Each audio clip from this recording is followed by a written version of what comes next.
بسم اللہ الرحمن الرحیم رب اشرح لی صدری ویسر لی امری واحلل عقدۃ من لسانی یفقہوا قولی۔ بہت سے لوگ کہتے ہیں نا، مردوں کو 2 شادیاں کرنے کی کیوں اجازت ہے، 1 سے زیادہ شادیاں کرنے کی کیوں اجازت ہے، ان کی تو بڑی موجیں ہیں۔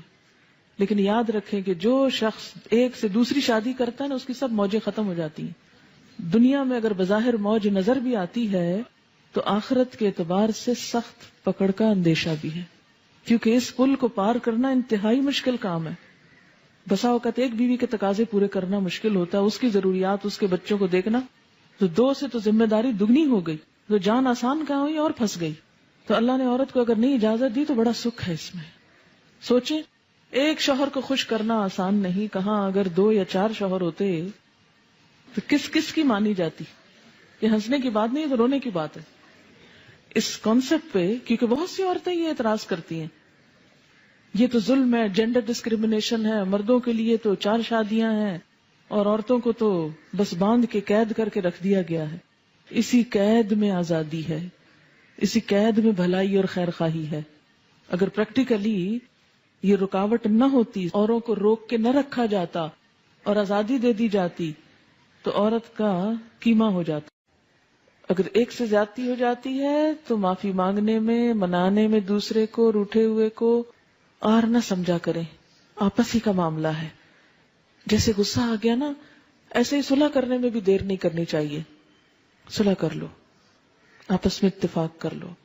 ان یصلح بینہما صلحا والصلح خیر، اور صلح کر لینا اچھا ہے، اس لیے کہ شادی صرف وقتی جذبات کے تحت نہیں ہوتی، شادی تو ایک خاندان بنانے کے لیے ہوتی ہے، اور اس خاندان میں نئی نسل کے پروان چڑھانے کے لیے ہوتی ہے۔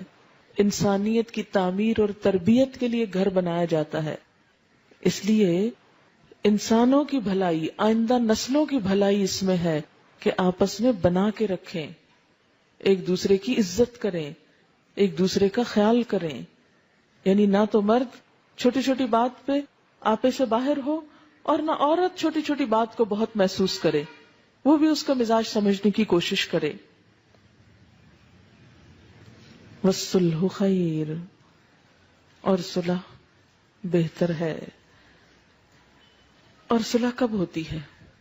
کہیں بھی جھگڑا جب ہوتا ہے تو صلح کے لیے کیا چاہیے ہوتا ہے؟ عاجزی چاہیے ہوتی ہے۔ یعنی شارٹ ٹرم بات یا ایک وقتی بات کو بہت بڑا ایشو نہیں بنا لینا چاہیے۔ ہمیشہ ایک وزن کر کے دیکھنا چاہیے کہ ایک طرف یہ ایک چھوٹا سا مسئلہ ہے اور دوسری طرف ایک بہت بڑی زندگی ہے دونوں کی۔ زندگی تو خیر اللہ کو پتا ہے، لیکن اگر زندہ رہے انسان تو ایک لمبی عمر ہوتی ہے جو اگر دونوں ایک دوسرے سے کاٹ کے گزارے تو پہاڑ جتنی بن جاتی ہے، اور اگر صلح سے، اتفاق سے، محبت سے گزارے تو دونوں ایک دوسرے کی ضرورت ہیں۔ اسی میں فائدہ ہے، الگ ہونے میں فائدہ نہیں ہے۔ یہ صلح کی بات کیوں کی گئی؟ عورت کی طرف سے صلح کیا ہے کہ وہ کہے کہ اچھا تم مجھے طلاق نہ دو، میں تم سے پورے حقوق ڈیمانڈ نہیں کرتی۔ اور اسی طرح شوہر کی طرف سے کیا کہ وہ ظاہر میں جو حقوق دیے جا سکتے ہیں ان حقوق کو ادا کرتا رہے، مثلا نان نفقے کے بارے میں فرق نہ کرے، لیکن دل کے جذبات اس پر تو کسی سے بھی پوچھ نہیں، کیونکہ وہ انسان کے بس میں نہیں۔ تو اب قیامت کے دن ایک شوہر سے جب اس کی 2 بیویوں کے درمیان عدل کی بات ہوگی تو وہ ظاہری معاملات ہی میں ہوگی، جیسا کہ نبی صلی اللہ علیہ وسلم نے بھی فرمایا تھا، اللہم ھذا قسمتی، اے اللہ یہ میری تقسیم ہے۔ حالانکہ آپ کو اس سے مبرہ قرار دیا گیا تھا کہ اگر آپ نہ بھی عدل کریں تو آپ سے نہیں پوچھا جائے گا، لیکن اس کے باوجود آپ نے عدل کیا اور فرمایا ھذا قسمتی، یہ میری تقسیم ہے جو میں کر سکتا ہوں۔ فلا تلمنی فیما تملک، اللہ مجھے اس معاملے میں ملامت نہ کرنا، مت پوچھنا جس کا میں مالک نہیں ہوں، یعنی اپنے دل کے جذبات کا۔ فیما تملک، ان کا تو مالک ہے، ولا املک، اور میں مالک نہیں ہوں۔ روایات میں آتا ہے کہ آپ صلی اللہ علیہ وسلم عصر کے بعد تمام ازواج مطہرات کے پاس جایا کرتے تھے، بخاری کی روایت ہے۔ اگرچہ رات گزارنے کی باری الگ الگ تھی، وہ باری تو مقرر ہے، لیکن دل کا تعلق سب سے برابر نہیں. تو اسی لیے اللہ اس کے بارے میں مواخذہ نہ کرنا، اس کے بارے میں نہ پکڑنا. تو ایسے میں کیا ہے کہ ایک عورت شوہر سے پورے حقوق ڈیمانڈ نہ کرے کہ اسے قلبی محبت بھی اتنی ملے جتنی دوسری بیوی کو مل رہی ہے، اور کہے کہ اگر اتنی نہیں تو میں جا رہی ہوں. وہ چلی جائے، نقصان زیادہ ہے جانے میں بنسبت اس کے کہ وہ رہے، اور پورے نہیں تو آدھے حقوق پر گزارا کر لے اور اصلاح ہوتی رہے. اور اس میں دراصل تو شوہر کو تلقین کی جا رہی ہے کہ وہ دوسری بیوی یا دوسری شادی کے شوق میں پہلی بیوی کو پوری طرح اگنور نہ کر دے، اس کے حقوق بھی اس کو دیتا رہے. اب آپ کہیں گے کہ وہ دوسری شادی کی کیوں، وہ نہ کرے. یہ کہا جانا چاہیے تھا کہ وہ دوسری طرف مائل ہی نہ ہو، دوسری طرف جائے ہی نہ. اب دیکھیں کہ بعض اوقات ایسا بھی ہوتا ہے کہ ایک عورت ذہنی توازن کھوئے ہوئے ہوتی ہے، یا ایسی نفسیاتی مریض ہوتی ہے کہ ہر وقت صرف شوہر کو ستاتی ہے، یا بعض اوقات بچے نہیں پیدا کر سکتی، یا کوئی اور ایسا سقم ہو سکتا ہے کہ جو اس شوہر کے قابل نہیں وہ عورت. اب آپ دیکھیں کہ آپ آنکھیں بند کر کے صرف عورت کو حق دلوانے پہ تلے ہوئے کہ ہر طرح کی قانونی جکڑ بندیوں کے ساتھ عورت کو تو پورا مل جائے. تو کبھی آپ نے سوچا کہ دوسری طرف اس مرد کا کیا قصور ہے؟ آخر اس کے بھی جذبات ہیں، اس کے بھی احساسات ہیں، اس کو بھی زندہ رہنا ہے. اب اگر ایک بیوی دماغی مریض ہے یا سیڈیٹیوز پر ہے اور وہ شوہر کے اس کو نہیں معلوم وہ کب آیا اور وہ کب گیا اور اس کی کیا ڈیمانڈ ہے یا کیا ضرورت ہے، تو ایسی صورت میں اگر ایک شوہر گھر میں داخل ہوتا ہے اور ایک بیمار عورت کو دیکھتا ہے اور باہر نکلتا ہے تو ایک بوجھل دل کے ساتھ، اور باہر کی دنیا میں رنگ رنگ کی عورتیں اس کو نظر آتی ہیں، وہ اپنا عزت، ایمان، نگاہ کچھ بھی بچا نہیں سکتا. تو اگر انصاف کی نظر سے دیکھا جائے تو ایسے میں ایک مرد کو اجازت ہونی چاہیے کہ وہ دوسرا نکاح کر لے. یہ ایک انصاف کا تقاضا ہے. اب دوسرا کرتے ہی کیا پہلی بیوی کو گھر سے نکال دے؟ تو یہاں مرد کو کہا گیا کہ نہیں، اسے نکالو نہیں، ظاہری اعتبار سے اس کے حقوق پورے کرو، لیکن اگر دل مائل نہیں تو پوچھا نہیں جائے گا، کیونکہ دل پر تو اختیار نہیں. ایک شخص جب اہل ہی نہیں تو دل کو کس طرح زبردستی مائل کر سکتے ہیں آپ؟ وَأُحْضِرَتِ الْأَنفُسُ الشُّحَّ، اور حاضر کی گئی ہے نفسوں میں بخیلی. شح کہتے ہیں جب بخل کے ساتھ حرص، طمع اور خود غرضی بھی شامل ہو جائے اور دل تنگ ہو جائے. شح بخل سے ذرا مختلف ہے. بخل کے ساتھ ساتھ حرص یعنی لالچ، طمع اور خود غرضی بھی شامل ہو، زیادہ اسٹرانگ چیز ہے. دلوں کے اندر تنگی ہوتی ہے، دلوں کے اندر بخل ہوتا ہے، اپنے زیادہ حقوق لینے کی طمع ہوتی ہے، حرص ہوتی ہے، انسان خود غرض ہوتا ہے. مرد اور عورت اپنی اپنی جگہ اپنے فائدے کی سوچ رہے ہیں، اور یہی چیز آڑے آ رہی ہے دوسرے کا حق پہچاننے اور دینے میں. نفسوں میں حاضر کی گئی ہے شح. شح کہتے ہیں بخل کو، دل کی تنگی کو، جو دوسرے کا حق نہ دینے دے، دوسرے کی طرف جھکنے نہ دے، دوسرے کی طرف مائل نہ ہونے دے، دوسرے کو منانے نہ دے. یعنی دل چاہ رہا ہے منا لیا جائے، لیکن انسان ایک انا کا شکار ہو کے لو میں کوئی ایسی گئی گزری ہوں، میں ہی روز مناؤں، یہ تو معمول ہے روٹھنا، تو ٹھیک ہے روٹ کے مزہ چکھیں.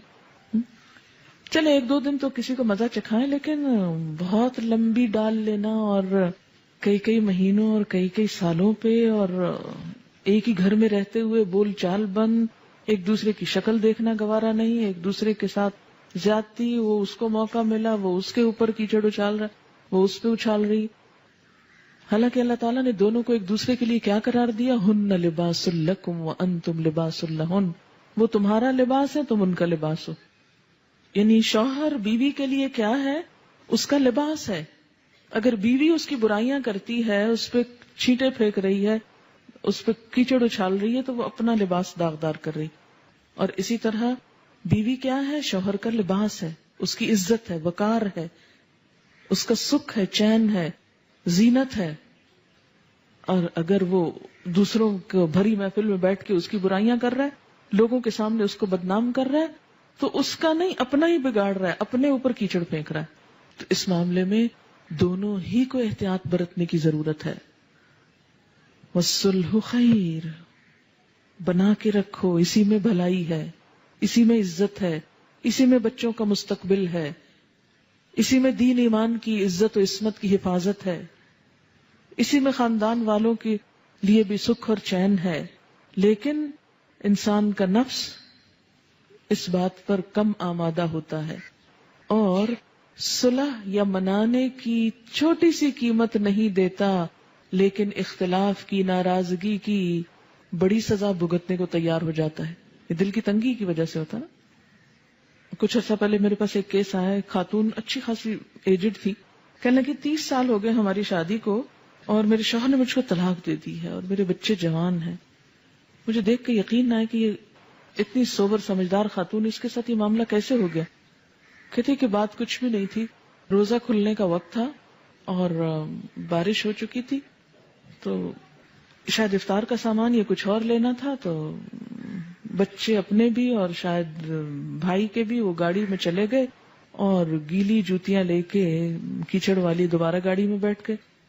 تو اس بات پہ تھوڑی سی گرما گرمی ہوئی، اختلاف ہوا کہ ایسا کیوں کیا، پھر کسی وقت لے جاتے یا ان کو نہ لے جاتے یا معلوم نہیں، اب مجھے قصہ پورا یاد نہیں. اور چونکہ بھوک لگی ہوئی تھی، افطار سے چند منٹ پہلے کی بات تھی، دعائیں مانگنے کا وقت تھا، تو یہ بات اتنی بڑی کہ بیٹھے بیٹھے اسی میز پر شوہر نے طلاق طلاق طلاق کہہ کے فارغ کر دی. کیونکہ انسان جب عمر بڑھتی جاتی ہے نا تو ٹیمپر لوز کرتا جاتا ہے اور اس کی برداشت کم ہوتی جاتی ہے، اور خاص طور پر روزہ رکھ کے افطار کے وقت تو بالکل ہی برداشت ختم ہونے کے قریب ہوتی اور ختم ہو جاتی. تو بسا اوقات چھوٹی چھوٹی باتیں جمع کر کے، اچھا بعض اوقات صرف غلط فہمیاں، بعض اوقات نکلتے نکلتے دفتر جا رہے، نکلتے نکلتے کوئی سخت بات کہہ کے چلے گئے، اچھا پیچھے سارا دن عورت روتی رہی، آج مجھے یہ کہہ دیا. یا گھر آئے، چھوٹی موٹی انبن ہوئی، وہ گئے باہر، رات بھر گھر واپس نہیں آئے، اب وہ ساری رات رو رہی ہے، کوڑ رہی ہے. جلد بازی جذباتیت ہی ہے نا، چھوٹی چھوٹی باتیں مائنڈ کر جانا اور اس کو بڑھا لینا اور اس کو غصہ کرنا، برتن توڑنا، دروازے پٹخانا، بچوں کو مارنا، یہ سب چیزیں کہاں سے جنم لیتی ہیں؟ یہ اس دل کی تنگی سے، اس جذباتیت سے. ایسے موقعوں پر کیا حکم دیا گیا؟ وَإِن تُحْسِنُوا وَتَتَّقُوا فَإِنَّ اللَّهَ كَانَ بِمَا تَعْمَلُونَ خَبِيرًا. اگر تم احسان سے پیش آؤ، خدا ترسی سے کام لو، اگر تم احسان سے پیش آؤ، خدا ترسی سے کام لو، تو یقین رکھو کہ اللہ تمہارے اس طرز عمل سے بے خبر نہ ہوگا.